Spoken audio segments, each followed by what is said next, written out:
Welcome to the Loaded Cannon. Arsenal 3, Nottingham Forest 0. Before we get into that, free Palestine and my solidarity always with the Palestinians against the oppressive apartheid Israeli terrorism that we've been seeing for far, far too long now. So, free Palestine. Now, let's get on with talking about just a consummately professional performance from Arsenal today, sprinkled with some absolute magic at times. It was Arsenal don't play that free flowing football from minute 0 to minute 90. And sometimes Arsenal aren't the easiest watch. But today, some individuals, some moments, and some of the football that we played was absolutely lovely to see, brilliant on the eye. We weren't just reliant on set pieces, although, yes, some of our goals came directly after set pieces. But it was just brilliant. Really, really good football. And what more can you want?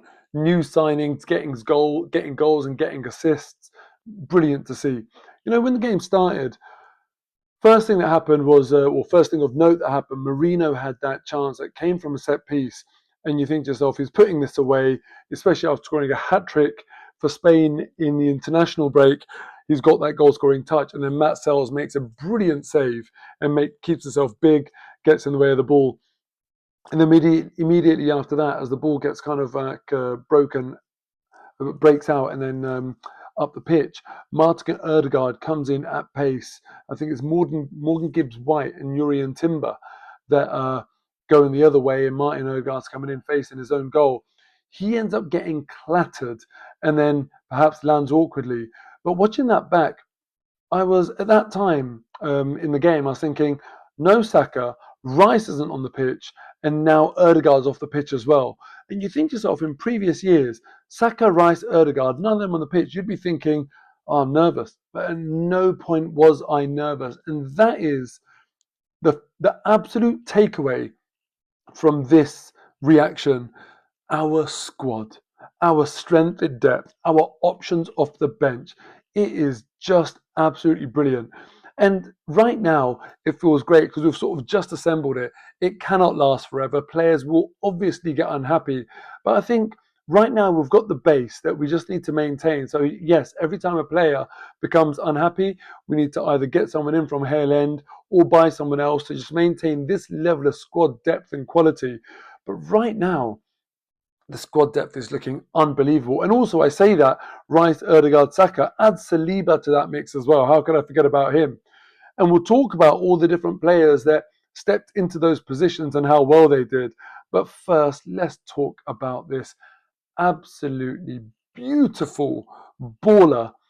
All of this Spanish flair and Spanish technique about him in Martin Zubimendi. Arsenal are playing in Bilbao in the Champions League, and his hometown, Donostia San Sebastian, is just near it.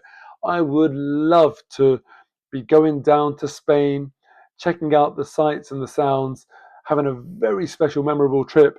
But unfortunately, the timing isn't right, and it looks like I can't do that. But what a trip that would have been! I would have loved to have done that. Um, and listen, this guy Zubimendi, we have been after him for a long, long time, and you can see why. He's just such a brilliant footballer, and that goal that he scored, the connection was perfect, absolutely beautiful.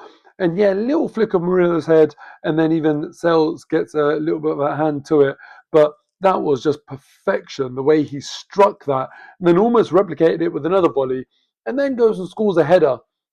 So that's one new signing with 2 goals. Then you talk about another signing in Victor Gyökeres, who, with that big money and being a sought-after striker, Sesko going to United, who a lot of Arsenal fans were umming and ahhing between. Um, there's a lot of pressure on these big money strikers because they're so in demand, and he's already got 3 goals at home for Arsenal. So brilliant for him, and it really shows what having a striker is about. Because when that ball broke, long ball from Calafiori, and Eze, who just reads it perfectly. And the pass across was brilliant because it was the pace with which he played it that took out all the defenders. If you watch the highlights of the Newcastle game, you'll see there was a ball across in that game that Fabian Schär pulls off a brilliant clearance because it wasn't played with enough pace. Eze knew exactly what he needed to do, and it gets over to Victor Gyökeres, who was in the right place, held his line, perfect finish. And if you don't have a Gyökeres type, 50% of the time, Kai Havertz wouldn't have been there. So really, really important to get that second goal and to take the sting out of the game.